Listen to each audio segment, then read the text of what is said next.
Hello दोस्तों। आज हम लोग पढ़ने वाले हैं प्रस्तावना के बारे में। पॉलिटी का ये हम लोग दूसरा पार्ट शुरू कर रहे हैं। ये है हमारा प्रस्तावना के बारे में हम लोग आज देखेंगे। और आखिरी में आपको मिलेगा इसका नोट्स भी, जो मैं स्क्रीन शॉट क्या बोलते हैं फ़ोटो पीडीएफ करके भेजूँगा। तो आज हम लोग देखने वाले हैं, भाग देख चुके हैं। प्रस्तावना हमारा अनुसूचियों के बाद है। प्रस्तावना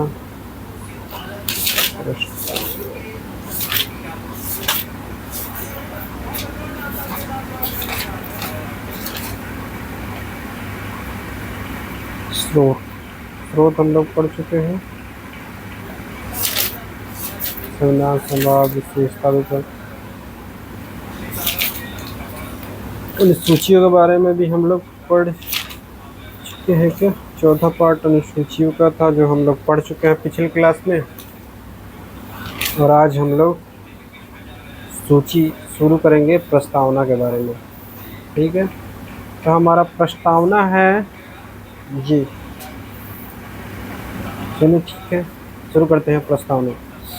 तो प्रस्तावना, इसको उद्देशिका भी बोलते हैं, जिसको 13 दिसंबर 1946 को पंडित जवाहरलाल नेहरू ने इंट्रोड्यूस किया था। जो हमारे प्रथम प्रधानमंत्री जो थे, उन्होंने इंट्रोड्यूस किया।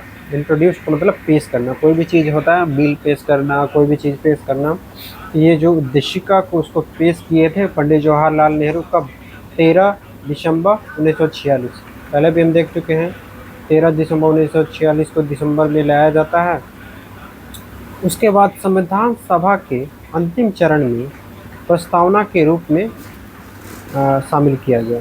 क्या अंतिम चरण? जब संविधान सभा जो चल रहा था उसके अंतिम चरण में, लास्ट में, प्रस्तावना को सम्मिलित कर लिया गया। ठीक है, और इसकी बात करते हैं कि इसका जो विचार कहाँ से लिया गया है।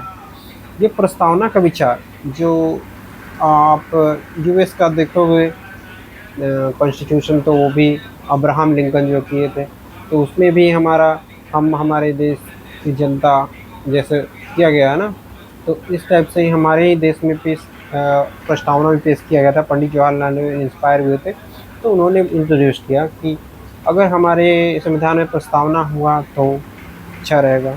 तो उसके लिए अमेरिका से वो विचार लेते हैं, और इसका जो भाषा है वो लेते हैं ऑस्ट्रेलिया के। कौन किसके संविधान से? हमारा जो संविधान, उस विचार कहाँ से लिया गया है? अमेरिका से विचार लिया गया। और इसका भाषा कहाँ से लिया गया? तो पूछ दिया अगर, तो उद्देशिका या प्रस्तावना का भाषा कहाँ से लिया गया है? तो ऑस्ट्रेलिया के संविधान से लिया गया, और अमेरिका के संविधान से विचार लिया गया है। जैसे हम भारत के लोग, ये जो हमारा शुरुआत होता है ना संविधान, हम भारत के लोग, ऐसे हमारा पूरा संविधान लिखा हुआ। तो आगे देखते हैं। तो 13 दिसंबर 1946 को पंडित जवाहरलाल नेहरू पेश करते हैं, और इसको अंतिम चरण में इसको शामिल भी कर लिया जाता है। लेकिन संविधान में अंगीकृत कब किया गया, यानी कि लागू करना या फिर अंगीकृत करना, जो भी बोलते हो। प्रस्तावना के संदर्भ में हम लोग ज़्यादातर अंगीकृत ही वर्ड यूज़ करते हैं। तो अंगीकृत कब किया गया था? तो 26 नवंबर 1949 को। ये 26 नवंबर 1949 को अंगीकृत कर लिया गया। पेश कब हुआ था? 13 दिसंबर 1946 को हुआ था। 47 में हमारा देश आज़ाद होता है। लेकिन जिसको अंगीकृत संविधान में पूरी तरह से 26 नवंबर 1949 को अंगीकृत किया गया। ठीक है, लागू किया गया इसको 26 जनवरी 1950 को। अब देखोगे इसमें पेश होता है कब और शामिल कर लिया जाता है, लेकिन इसको अंगीकृत किया गया 13 दिसंबर 1946 को पेश किया जाता है। 47 में आज़ाद होता है, संविधान के बनाने में सब बिजी होते हैं। फिर आखिरी चरण में जो आता है, तो यहाँ पे 26 नवंबर 1949 को अंगीकृत कर लिया गया। अंगीकृत कर लिया गया 49 में, 26 नवंबर को। लेकिन 26 जनवरी को ये लागू हुआ। लागू होता है तुम्हारा 26 जनवरी 1950 को लागू हो गया। ठीक है, जब लागू हो गया तो प्रस्तावना के बारे में देख लेंगे। तो ज़्यादातर हमारा जो संविधान पूरा का पूरा है उसके बारे में देख लेते हैं। हमारा जो प्रस्तावना है जो जुड़ा हुआ है। तो प्रस्तावना में ज़्यादातर चीज़ें हैं, कुछ चीज़ों से आप संविधान पूरा याद करना थोड़ा सा मुश्किल है। तो सबसे पहले तो इसको देख लेते हैं, इसमें किस किस चीज़ों का यूज़ किया गया है जिससे आपको ईजिली याद हो जाए। ठीक है, तो सबसे पहले हम लोग देखेंगे संविधान के क्या स्रोत। संविधान के स्रोत हो गए, संविधान के स्रोत जो है, इससे पार्ट वन में हम लोग देखेंगे संविधान के स्रोत। इसमें देखेंगे हम भारत के लोग, जो पहला वर्ड है, यानी कि ये संविधान का स्रोत कौन है, हम भारत के लोग, वही है। संविधान का स्रोत कहाँ है, भारत के लोगों से ही लिया गया, यानी कि जनता। ठीक है, यहाँ से पहला पार्ट हम लोग समझ गए। सबसे पहले प्रस्तावना में क्या किया, जनता के बारे में बात किया गया है, तो हम भारत के लोग। ठीक है, पहला चीज़। फिर भारत के लोग आ गया, जनता तो आ गया। फिर उसके बाद ये प्रस्तावना, संविधान जो है, संविधान का स्वरूप कैसा है, उसके बारे में हम लोग सेकंड पार्ट में, प्रस्तावना का सेकंड पार्ट जो देखिएगा, उसमें स्वरूप के बारे में बात किया गया। हम भारत के लोग संपूर्ण प्रभुत्व संपन्न, सामाजिक, समाजवादी, यानी कि समानता की बात करता है, संपूर्ण प्रभुत्व संपन्न। ये कुछ 5 वर्ड है, 5 वर्ड है। स्वरूप के बारे में पढ़ेंगे दूसरा प्रस्तावना का पार्ट में, 5 वर्ड के बारे में बताया गया, जिसमें संपूर्ण प्रभुत्व संपन्न। संपूर्ण प्रभुत्व, संपूर्ण का मतलब पूरा, अंदर और बाहर दोनों का, प्रभुत्व संपन्न यानी कि आंतरिक एवं बाह्य दोनों स्वतंत्र होना चाहिए, समझ गए। तो उसके बाद दूसरा आता है समाजवादी। समाजवादी का मतलब आप सुने तो होंगे, समाजवादी पार्टी, ये पार्टी, वो, उसका मतलब क्या है समाजवादी। इसी समाजवादी शब्द से ही बाकी लोग बना चुके हैं अपना बहुत सारा चीज़, लेकिन समाजवादी का मतलब क्या होता है, समाजवादी का मतलब है समाज को, समाज के साथ चलना, मतलब समाज में एक समानता, समानता के वर्ड से इसका किया गया है समाजवादी, यानी समाज में समान नज़र से देखा जाए। तीसरा वर्ड आता है पंथ निरपेक्ष, यानी कि पंथ निरपेक्ष यानी कि धर्म को हम लोग प्रधानता नहीं देंगे। यहाँ पे संविधान में जब भी कोई आएगा तो उसको धर्म के अनुसार कोई भी चीज़ अलग चीज़ नहीं करेंगे, इसके लिए वो है, इसके लिए ये चीज़ है। कुछ एक्सेप्शन हैं जो आगे हम लोग देखेंगे, बट वो भी अल्पसंख्यक के केस में होता है। मान लो बहुत सारा जनसंख्या है, उसमें छोटा आबादी हो गया, तो उसके लिए है। तो बेसिकली कुछ चीज़ें हैं, लेकिन वो धर्म पे नहीं जाता, वो एक्चुअली जाएगा अल्पसंख्यक टाइप के, जो मतलब कि बहुमत में नहीं है, बहुत सारे नहीं है, छोटा अमाउंट। ठीक है, तो इसको पंथ निरपेक्ष है हमारा। तो हम लोग देख लिए संपूर्ण प्रभुत्व संपन्न, समाजवादी है दूसरा, और तीसरा है हमारा पंथ निरपेक्ष। पंथ निरपेक्ष का मतलब कोई धर्म नहीं होगा। लोकतंत्रात्मक का मतलब आप समझ ही रहे हैं, लोग 5 साल पे अपना चुनते हैं, यानी कि लोकतंत्र है। राजतंत्र में क्या होता है, वो राजा बन गया, उसका बेटा बनेगा, फिर बेटा का बेटा बनेगा, तो वो वाली चीज़ें नहीं है। तो लोकतंत्र का मतलब है हम लोगों के द्वारा चुना गया। ठीक है, यानी कि जनता के बारे में ही है। और पांचवा है गणराज्य या गणतंत्र। गणराज्य और गणतंत्र का मतलब क्या है, गण, गण का मतलब लोग, राजतंत्र अलग चीज़ होता है, राजतंत्र वंशानुगत हो जाता है एक दूसरे का, और गणराज्य का मतलब हो जाता है कि वंशानुगत नहीं होगा, गणराज्य होगा कि लोगों का राज्य होगा। ठीक है, वंशानुगत नहीं होगा। ठीक है, तो ये 5 चीज़ें हैं। 5 चीज़ों को हम लोग एक बार रिविजन कर ले। सबसे पहला संपूर्ण प्रभुत्व संपन्न, दूसरा देखते हैं समाजवादी होना, समानता होना चाहिए। तीसरा हम लोग देखेंगे धर्म नहीं होना चाहिए, यानी पंथ निरपेक्ष। धर्म के बाद हम लोग आते हैं लोगों का राज होता है, लोकतंत्रात्मक होना चाहिए, लोगों द्वारा चुना गया होना चाहिए। चौथा, पांचवा होना चाहिए गणतंत्र, गणराज्य या गणतंत्र बोलो, यानी कि वंशानुगत नहीं होना चाहिए। हमारे संविधान के बारे में ये दूसरा पार्ट स्वरूप के बारे में बताता है, जो प्रस्तावना के पार्ट में।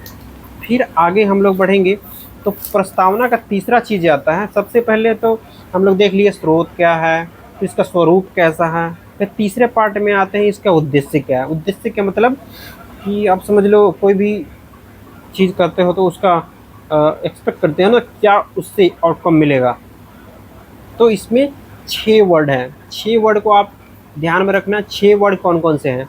सबसे पहला वर्ड है न्याय, दूसरा वर्ड है स्वतंत्रता, न्याय, स्वतंत्रता, तीसरा समता हो गया, और व्यक्ति की गरिमा हो गया, और पांचवा हो गया तुम्हारा राष्ट्र की एकता एवं अखंडता। छठा होगा बंधुत्व। ठीक है, तो ये 6 पार्ट है, 6 वर्ड्स में हम इसको डिवाइड कर दिए हैं। उद्देश्य क्या है, यानी कि अगर उसका स्वरूप तो आपको पता चल गया, स्वरूप के बाद उसका उद्देश्य क्या है। तो सबसे पहले संविधान हमको न्याय दिलाता है। क्या दिलाता है? न्याय। न्याय किस टाइप का होना चाहिए? न्याय सामाजिक न्याय दिलाएगा, आर्थिक न्याय दिलाएगा, राजनीतिक न्याय दिलाएगा, और धर्म की बात तो आप ऑलरेडी समझ चुके हैं, इसका स्वरूप की धर्मनिरपेक्ष है। ठीक है, यानी कि धर्मनिरपेक्ष का मतलब कोई धर्म को ज़्यादा स्पेशल कोई भी चीज़ नहीं दिया जाएगा। ठीक है, तो न्याय हमारा सबसे पहले मिल गया। न्याय के बाद हमारी स्वतंत्रता है। तो संविधान हमारे जो भी बहुत सारा पावर्स जनता में डिस्ट्रीब्यूट किया गया है ना, तो स्वतंत्र है अपन उसके अनुसार। ठीक है, तीसरा हमें समानता का अधिकार भी देता है। ये प्रस्तावना में बताया गया ये उद्देश्य क्या क्या मिले हमारे संविधान से। संविधान से हमें न्याय मिलना चाहिए, संविधान से हमें स्वतंत्रता मिलना चाहिए, और संविधान से हमको समता मिलना चाहिए। और समता मिलेगा उसके बाद अब आता है, वो पूरी जनता के लिए हो गया। उसके बाद चौथे पार्ट में हम लोग आते हैं व्यक्ति की गरिमा, यानी कि व्यक्ति जो है उसके बारे में, जो व्यक्ति का आर्टिकल 21 है, यानी कि हमारा स्पेशल एक आर्टिकल है जिसके तहत हम किसी को किसी ऐसा हो मतलब आपका कोई एक वैल्यू समझते हो ना, वैल्यू टाइप की चीज़ है। तो आप अपना एक व्यक्ति का, हर पर पर्सन का, एक व्यक्ति का एक गरिमा होना चाहिए। गरिमा आर्टिकल 21 में दिया गया है, जिसके एक स्पेशल पर्सन, हर एक जनता के एक एक पर्सन को दिया गया जो अधिकार, वो आर्टिकल 21 में दिया गया है ना। और उसके बाद पांचवा में है राष्ट्र की एकता एवं अखंडता। ये हमारे जो देश है, देश में एकता रहेगा, और इसको बार बार डिवीजन जो होता है बार बार, वो चीज़ पे भी ध्यान हमारा संविधान उसमें बताता है कि इसमें आप बार बार खंड करना वो भी अच्छा नहीं है। क्योंकि हमारे देश में बहुत सारा जो है हिंदी है, हिंद, पंजाबी है, सिख है, ईसाई, सारे लोग हमारे देश में हैं। तो उनका एकता और अखंडता के बारे में जो भी बात है, वो हमारा उद्देश्य, इसको पूरा करने के लिए हमारा संविधान बनाया गया है ना। फिर इसके बाद बंधुत्व की बात करता है। बंधुत्व का मतलब होता है कि एक दूसरे में भाईचारा होना चाहिए। ये नहीं कि ये धर्म का है हम उसको मार दिए, इसको कर दिए, हम उसको नहीं रहने देंगे, होता है ना। तो वो सारी चीज़ों का हमारे इसमें मिल जाता है। बंधुत्व के उद्देश्य में दोनों को भाईचारे के साथ रहना है ना। फिर उसके बाद जब हम लोग उद्देश्य भी देख लिए, सबसे पहले इसका स्रोत देख लिए। स्रोत क्या है? जनता है स्रोत। दूसरा पार्ट हम लोग देख लिए थे। स्रोत के बाद क्या था? शब्द स्रोत के बाद हम लोग देख लिए थे इसका स्वरूप कैसा है। संपूर्ण प्रभुत्व संपन्न था, समाजवादी था, पंथ निरपेक्ष था, लोकतंत्रात्मक था, और गणराज्य था, है ना। और प्रस्तावना में हम लोग देख लिए इसका उद्देश्य, 6 उद्देश्य इसको पूरा करना है। न्याय दिलाना, स्वतंत्रता दिलाना, समता दिलाना, व्यक्ति की गरिमा को बनाए रखना, राष्ट्र की एकता और अखंडता को बनाए रखना, बंधुत्व को, एक दूसरे के बीच में बंधुत्व बनाए रखना। ये सारा प्रस्तावना के 3 पार्ट में हम लोग समझ जाएंगे। तो इतना ही में ही आपका पूरा का पूरा प्रस्तावना आप याद कर पाओगे। इतना चीज़ याद होगा तो समझो और पूरा का पूरा प्रस्तावना पूरा आपको याद हो जाएगा। तो आगे बात करते हैं, जब ये प्रस्तावना को पेश किया गया था और लागू करने का हुआ, तो उस समय क्या हुआ कि अल्लादी कृष्ण स्वामी जो थे, वो बंधुत्व के बारे में बात किए थे। अय्यर, अल्लादी कृष्ण स्वामी और अय्यर जो 2 लोग थे, इन्होंने जो प्रस्तावना, उसको क्या बोलते हैं कि ये दीर्घकालीन सपनों का विचार है। यानी कि बहुत लंबे टाइम तक जो हमारा देश का संविधान होगा, उसका जो सपना है उसको किस तरह से बनाना है, ये हम इसको पेश करने के लिए हमारे संविधान को बहुत ही, ये दीर्घकालीन सपनों का विचार है। ये विचार है, प्रस्तावना नहीं, ये विचार है, ऐसा बोला गया था। यहाँ पे एन ए पालकीवाला का नाम सुने होंगे। एन ए पालकीवाला का नाम सुने ही होंगे। तो वो बोलते हैं, खड़ा हो जाते हैं, फिर बोलते हैं ये संविधान सभा का परिचय पत्र है। प्रस्तावना को बोलते हैं ये संविधान का परिचय पत्र है। कोई पूछ दिया अगर मान लो एग्जाम में आ गया, संविधान का परिचय पत्र किसको बोला गया है, किसने बोला था, तो आप उसको कर सकते हैं, ये प्रस्तावना को बोला गया था और इन्हें पालकीवाला ने बताया था। अब आगे आते हैं संविधान की आत्मा। संविधान की आत्मा किसको बोलते हैं, तो जब भीमराव अंबेडकर हो गया ना, भीमराव अंबेडकर जो थे ना, उन्होंने बताया था कि संविधान की आत्मा है हमारा प्रस्तावना। लेकिन आर्टिकल 32 को संवैधानिक उपचारों का अधिकार, इसको भी संविधान की आत्मा बोला गया है। तो आप याद रखिएगा कि बी आर अम्बेडकर के केस में आएगा, तो आर्टिकल 32 संवैधानिक उपचारों का अधिकार को बोलते हैं, है ना। अब आगे हम लोग देखेंगे, जब संविधान के बारे में कुछ संशोधन वगैरह भी हुआ था, इस पे बहुत सारा बहस भी हुआ। तो सबसे पहला आता है 1960 में, 1960 में बेरूबरी संधवाद आता है। बेरूबरी संधवाद, बेरूबरी का नाम सुनिएगा। तो उसमें क्या होता है, जो सुप्रीम कोर्ट होता है ना, सुप्रीम कोर्ट के द्वारा बोला गया था प्रस्तावना संविधान का भाग नहीं है। सीधे बोल दिया गया कि प्रस्तावना संविधान का भाग नहीं है और इसमें बदलाव नहीं किया जा सकता है। ठीक है, क्या बोलते हैं, सुप्रीम कोर्ट बेरूबरी संधवाद में 1960 में सुप्रीम कोर्ट का ऑर्डर आता है प्रस्तावना संविधान का भाग नहीं है और इसे बदला नहीं जा सकता है। फिर आता है केशव नंदा भारती 73 में, 1973 में, 1973 में आता है केशव नंद भारती केरलवाद, है ना। इस समय सुप्रीम कोर्ट क्या बोलता है कि प्रस्तावना संविधान का भाग है। ठीक है, उस समय तो सीधे हटा दिया गया कि नहीं है, हमारे उसको बदला ही नहीं जा सकता, हमारे पार्ट ही नहीं है तो हम उसको बदले नहीं कर सकते। लेकिन फिर आगे आते हैं तो सुप्रीम कोर्ट का ऑर्डर आता है प्रस्तावना केशव नंद भारती केरलवाद, जो केस होता है, केशव नंद भारती वाला केस आता है 1973 में। उसमें सुप्रीम कोर्ट बोल देते हैं कि ये जो प्रस्तावना है हमारे संविधान का भाग है और इसके भाग तो है लेकिन इसके मूल ढांचा को बदला नहीं जा सकता है ना। इसका जो विचार है उसको आप लाइन को चेंज नहीं कर सकते। ठीक है, लेकिन इसमें कुछ ऐड करने का संशोधन भी किया गया, यानी कि संशोधन 42वां संशोधन 1976 में हुआ। 73 में तुम्हारा केशवानंद भारती वाला केस आता है और 76 में हमारा संशोधन हो जाता है ना। संशोधन होता है तो पहले तो आप समझ लो कि इसके मूल ढांचा को चेंज नहीं करना है, बट उसमें कुछ वर्ड जो थे ऐड करना चाहते थे तो ऐड कर पाए, जिसके इसका मूल ढांचा चेंज नहीं हुआ बट थोड़ा सा अल्टर हुआ, थोड़ा सा कुछ एडिशन हो गया, है ना, उसको और निखार दिया गया, है ना। समाजवादी, पंथ निरपेक्ष और अखंड, जो 3 वर्ड था, ये तीनों वर्ड तुम्हारा 42वां संशोधन 1976 से ऐड कर दिया गया, है ना।